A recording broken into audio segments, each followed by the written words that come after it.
Alright kids, it is Friday. It's actually go time. And I need to finish that twin. So I had to redo this problem because it didn't work. But it says given f of 3 is 0, find two other factors of f of x. And think about this function notation. F of 3 equal to 0 literally says x equals 3. So I'm going to put a 3 out here. There's going to be so many kids put a minus 3.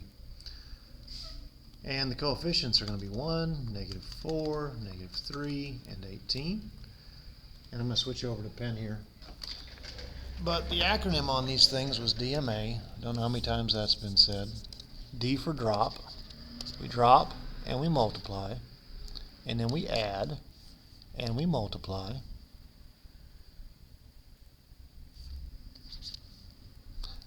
And we add and we multiply.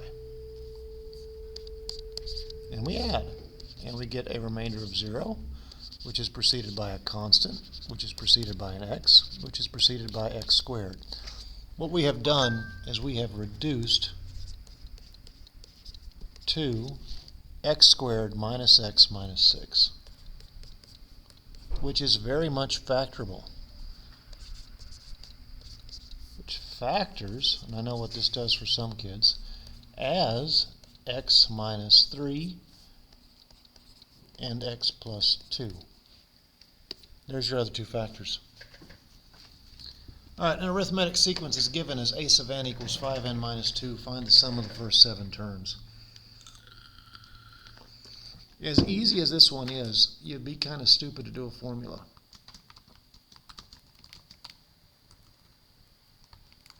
I'm going to say yes. It'd be dumb to do a formula. What I would do is I'd find the first 2 or 3 terms and figure out the pattern. The first term happens when you plug a 1 in. It's a 3. The second term happens when you plug a 2 in. It's a 7. Sorry, it's an 8. I can't do basic math right now. The third term happens when you plug a 3 in. I said 3, didn't type it. It's a 13.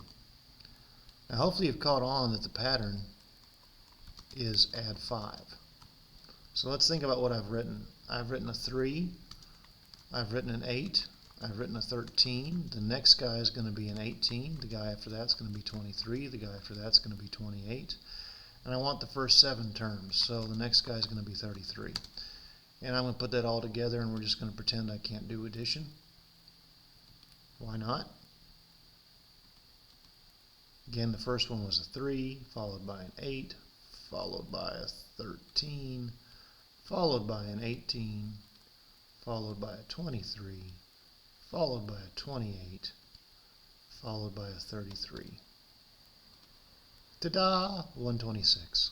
Formulas are wonderful, but they only make sense to use on long sequences. It's the only time they make any sense. Completely simplify this thing. Alright. What I can do is I can link things together inside of one radical, and I'm going to take this the long way. Cubed root of 3 and 64, they're like, so I'm going to place them together. X to the 11th and x squared, they're alike, I'm going to place them together. Y to the 4th, y squared, they're alike, I'm going to place them together. I'm not actually going to figure out what this is. Alright? I'm not. That's going to be x to the 13th because I add exponents. That's going to be y to the 6th because I add exponents. Now I know that the cubic root of 64 is a 4. Alright? Like we've been over that. The cubic root of 64 is 4. You don't believe me? You go to your calculator. Like if you're casing Allen, learn how to do exponents. Not the only one, Cason. I'm just calling you out. There's lots of kids that don't know what the cubic root of 64 is. It's 4. 3 enters 13. How many times? 4? Think about that. 13 over 3 is 4 with a remainder of 1. So So 3 enters 13 4 times, x to the 4th outside. This was not evaluatable.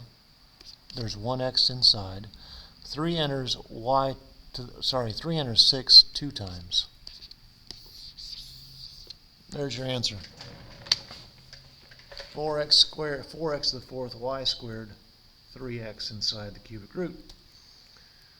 Here we have a logarithm problem. You have to know how to use change of base. I don't guess it really matters how many times I go over this. Some of y'all are going to get it and some of y'all aren't. But log base 9 of 2x plus 1 is going to be ln of 2x plus 1 divided by ln of 9. And then there's a minus 5. Log base 2 of 5x minus 9 is going to be ln of 5x minus 9 over the ln of 2, because what's high, which is the 5x minus 9, stays high. What's low, which is the 2, stays low. And then there's that little plus 1 floating around. And I'm going to go to my TI-84. I've been using my TI-84, so I have to turn plots off. You have to turn plots off, kids, otherwise graphs look funny. And then I'm going to go into Y1 and Y2, and I'm going to push some old buttons. So we have ln 2x plus 1 sitting pretty over the ln of 9, which I apparently did not press the ln key. Take away a 5. Then we have ln 5x minus 9 sitting pretty over the natural log of 2. And then there's a plus of 1. And then I will do the zoom 6 that I've always done. By all means, if I'm going too fast, hit the pause button.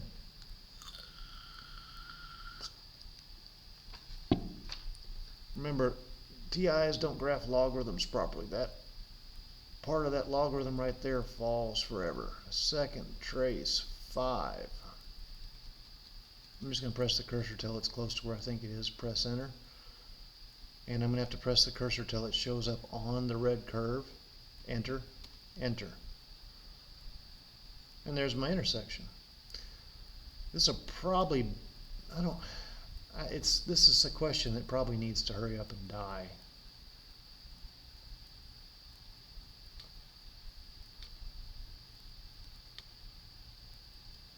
There she is. There's my x value.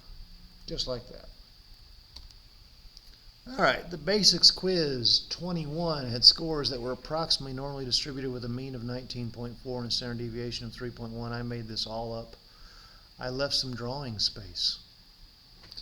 Because what you're supposed to do is you're supposed to draw your empirical bell curve.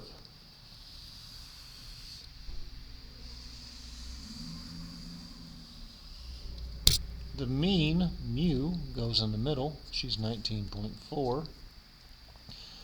We're going to go 3 standard deviations to the right. We're going to go 3 standard deviations to the left.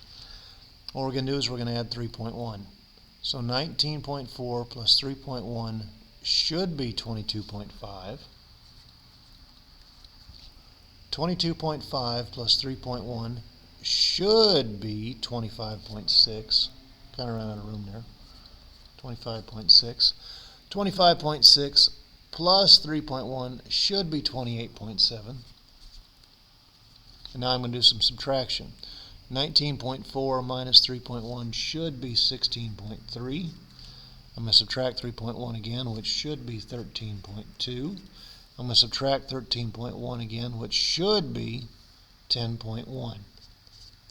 By all means, push buttons in a calculator if you have to. Now this is the middle. Each standard deviation left or right accounts for 34% of my graph.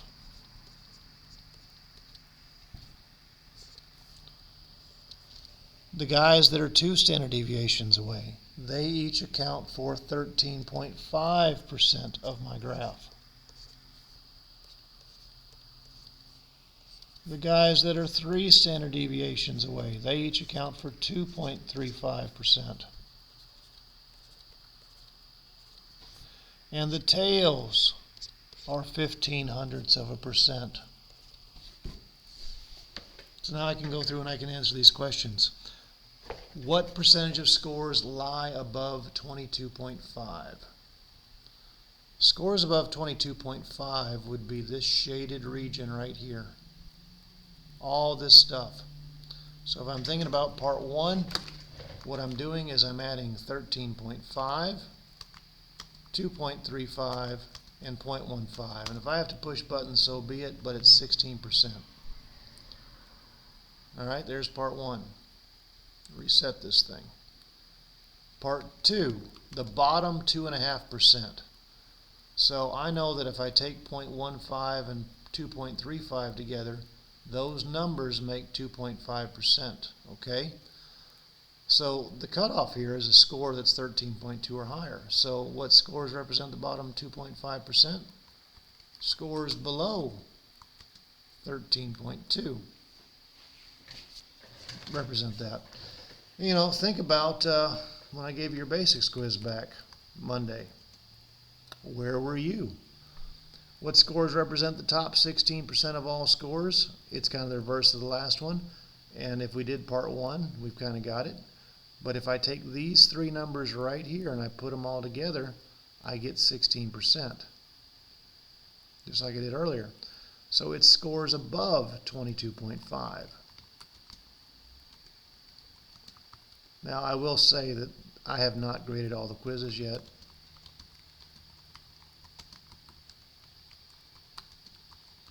I made these numbers up.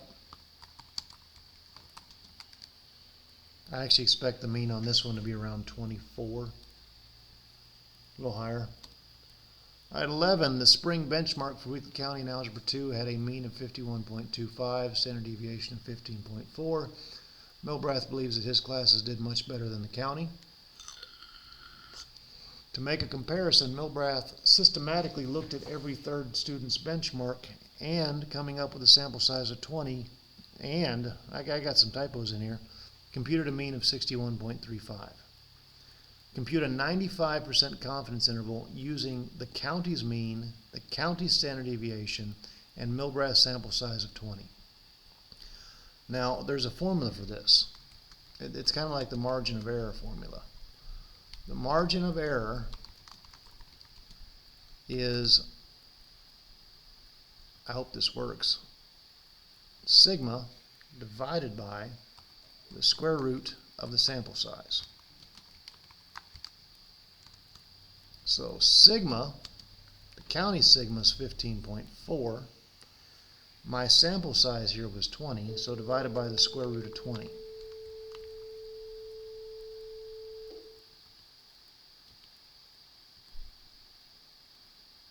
Let's see what we get.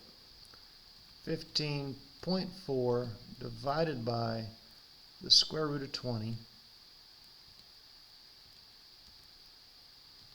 is that number right there, about 3.44.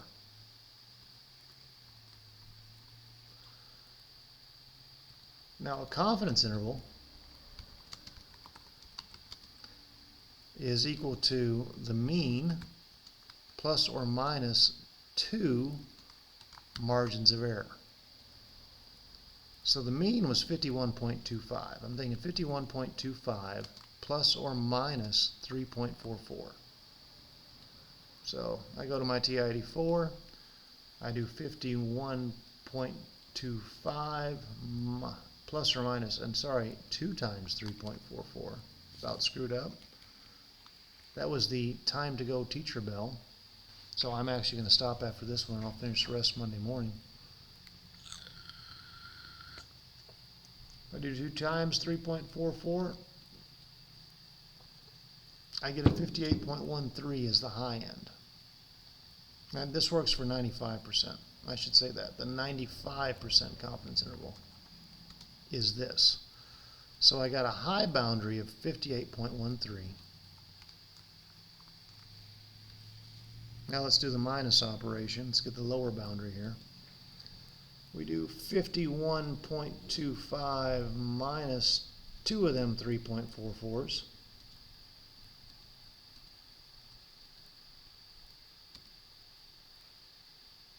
and we get 44.37.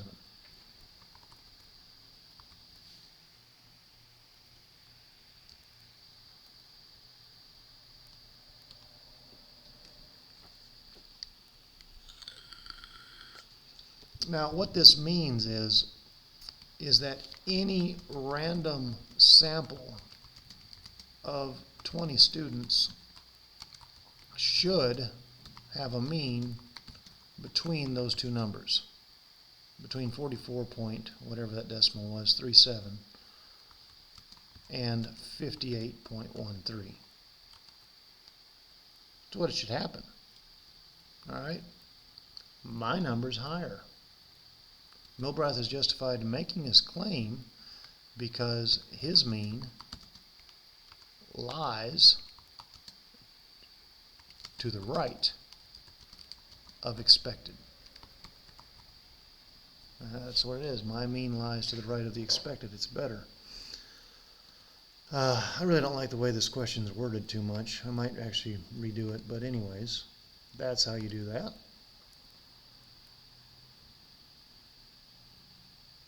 That's how you justify being better or worse anyways. And not sure why I deleted all that stuff. That's the correct answer to that one. I'm going to stop here because the teacher bell rang and I am now free to go.